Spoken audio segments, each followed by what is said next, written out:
Alright guys, so someone asked me to showcase how I can auto versus Mahito very hard 3, which I will show you guys the lineup and also gameplay at the end of the video. However, if you actually take a look at the team that I'm using, you will quickly realize that it contains a lot of SSR units and also recollections, etc. So rather than just showing you guys this team, which I'm not sure how many of you guys are actually able to replicate, what I actually want to do in this video is to expand the topic and actually talk about what makes a strategy viable when you actually try to auto it. And this way you guys can see how did I come up with my lineup on autoing this particular stage, and then take the same concept and apply it to your own box or to your own account depending on what options you have, and come up with your own strategies.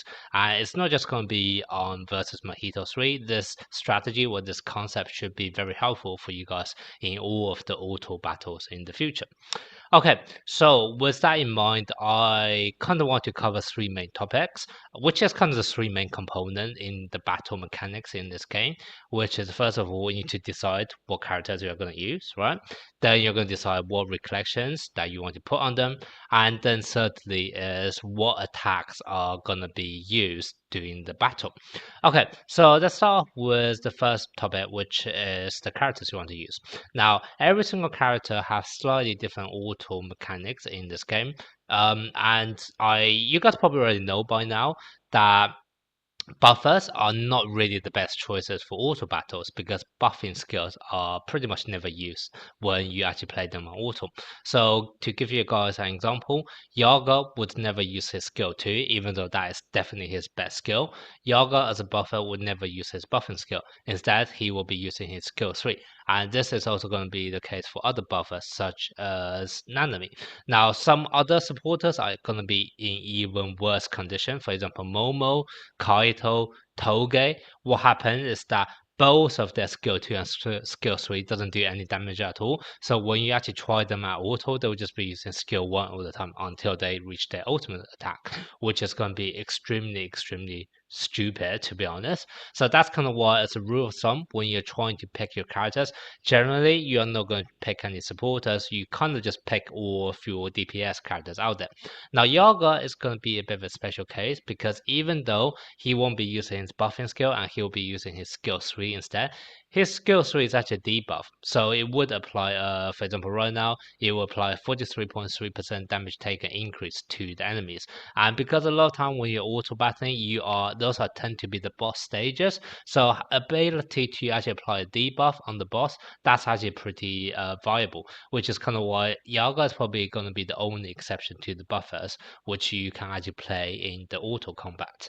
And otherwise, like I said, just bring out all of your best DPS, and obviously just bring as many DPS that you have, which actually is gonna be advantages against the color or the element that enemy is going to be weak to. So for example, in this case, that's kind of the reason why I picked Gojo and also Ghetto, even though Ghetto is pretty bad in the auto mechanics because he never actually used his skill 2, which is the debuff skill. He just ended up using his AoE attack. However, because the enemy is weak against blue, Ghetto is still going to do more damage and a lot more useful than vast majority of the other characters that you will have. So that's kind of why, as the first rule of thumb, just bring as many DPS as possible, and also those that are actually strong against whatever color the enemy is weak to.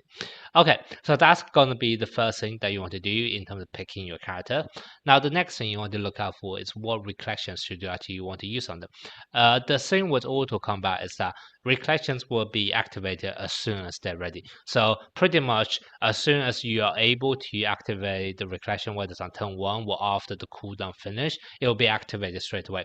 And that a lot of times is going to be annoying because vast majority of the time you want to activate the recollection when you're actually applying your attack. For example, if I am to use one of the best recollection in the game, which is going to be Pride, ideally I actually want to be able to use this when I use my ultimate attack, therefore I can get the best out of the buff it's able to provide.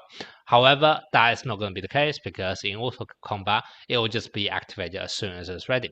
And that's kind of why, if you do happen to have any recollection which is only going to be activated on ultimate skills, you should prioritize using them on your DPS because that actually ensures the buff is always going to be applied to your ultimate attack and therefore get the most out of that damage.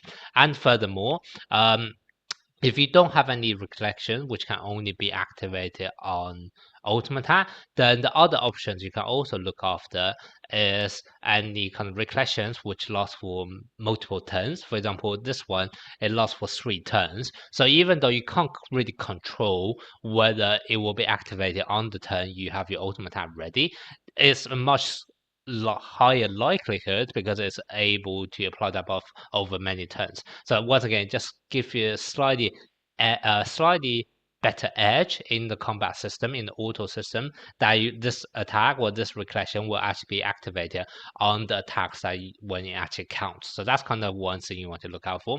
And also, it's not, remember, it's not just going to be the actual skill that you want to use. Sometimes also the case for passive abilities. So for example, whenever you see a recollection with a passive ability which is permanent, for example this one, it applies 10% curse technique to all of your allies. So this is actually going to be a very, very good recollection for your auto system because no matter when you use your ultimate attack, you will be benefiting from this. And likewise, there are going to be actually quite a few recollection which have that passive ability. For example, this one, I know it's limited recollection, but it does have the ability of applying 15% curse technique increase to yourself.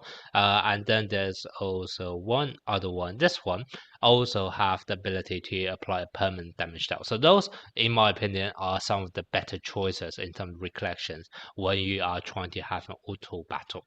Okay, so those are the reason why I mentioned those three and then have them on my team. This one is only because of the mechanics of Mahito. Mahito needs to use his domain expansion as soon as possible, so that's kind of why I put this one on him to increase how fast he can actually charge up his ultimate attack. So that's kind of the reason why I picked those. And then in terms of this one, this is a very good ability to have in any kind of combat. However, when you're actually playing in auto mode, this can be a bit of a double-edged sword, and this is kind of more linked to the last topic, which I'm going to cover, which is that you kind of want to plan ahead in terms of when you actually want to do the attacks.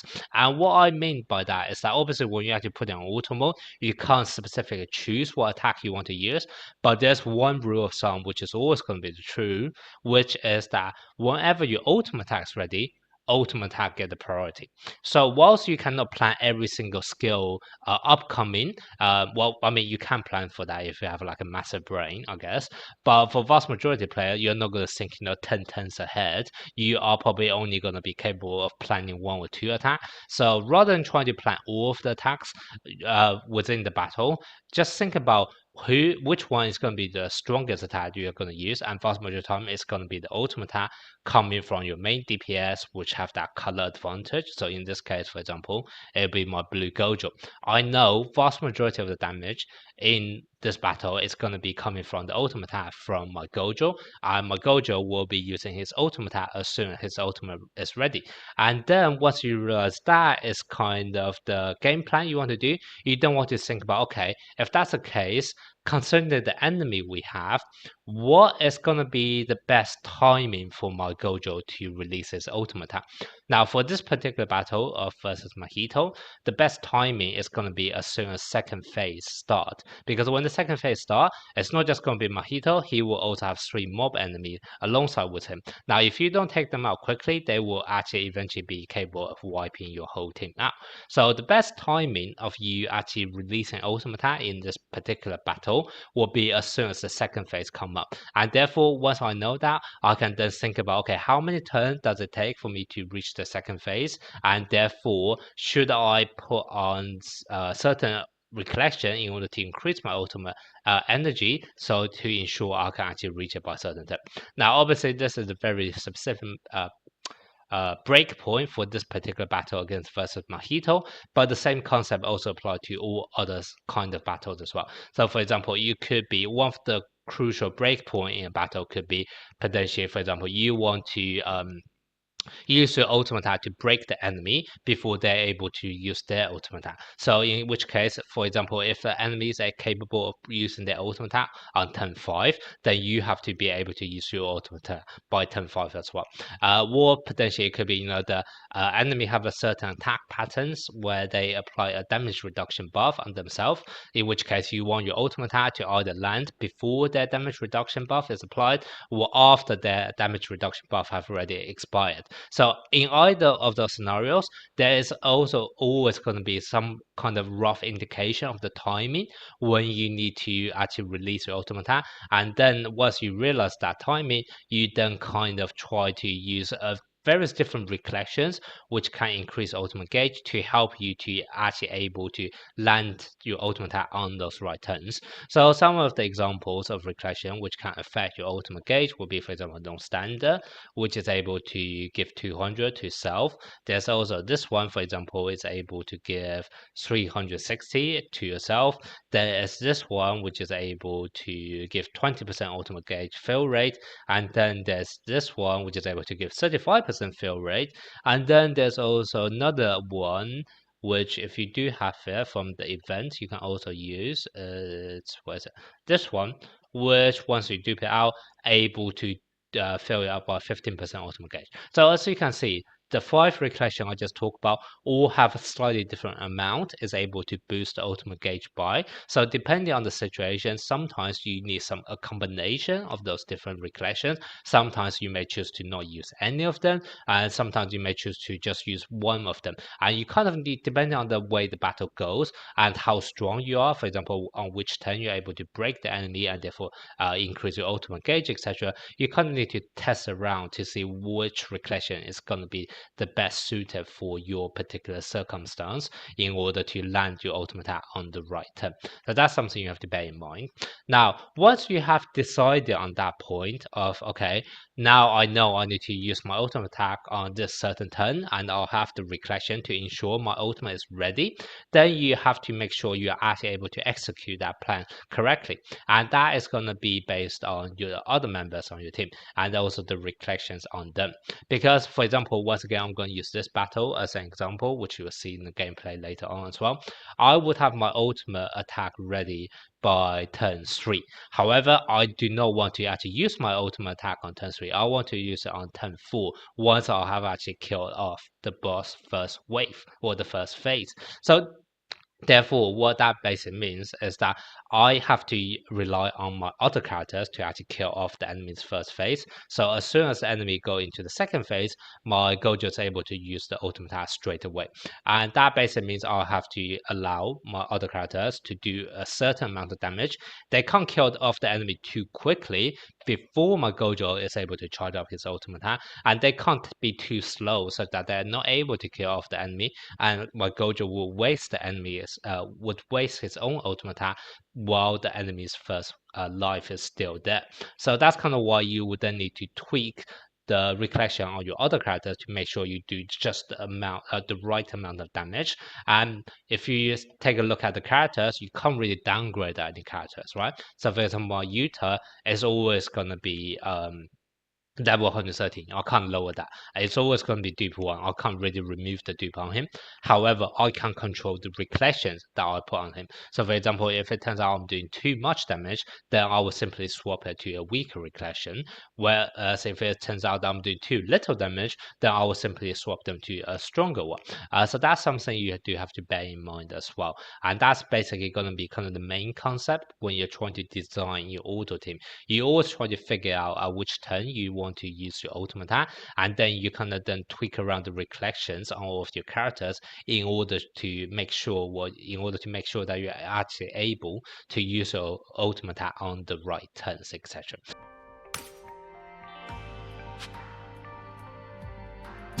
困った時はお互い様だよ。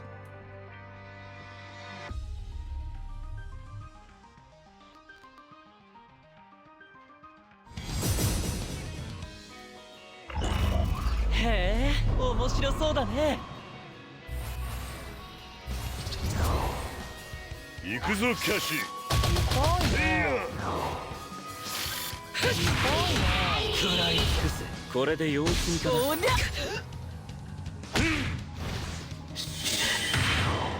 っていられるかな。そう焦るなよ。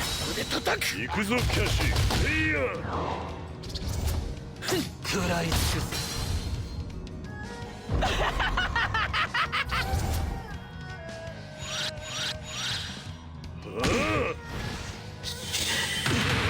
餌の時間だ。術式反転赤。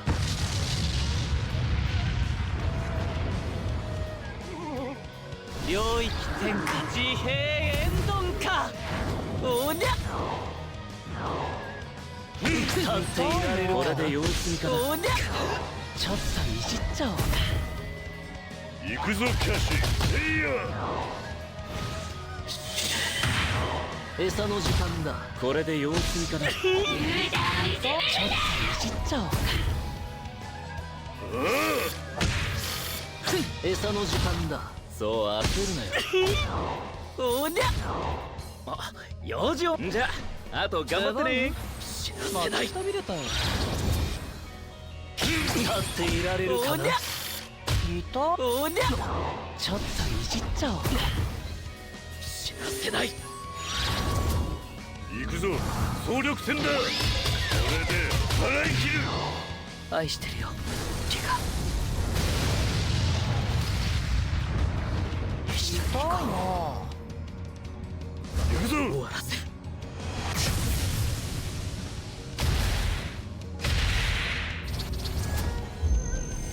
呪霊操術極のバブ渦巻き。俺がやりたかった。ちょっといじっちゃおうか。行くぞキャシー。せいや。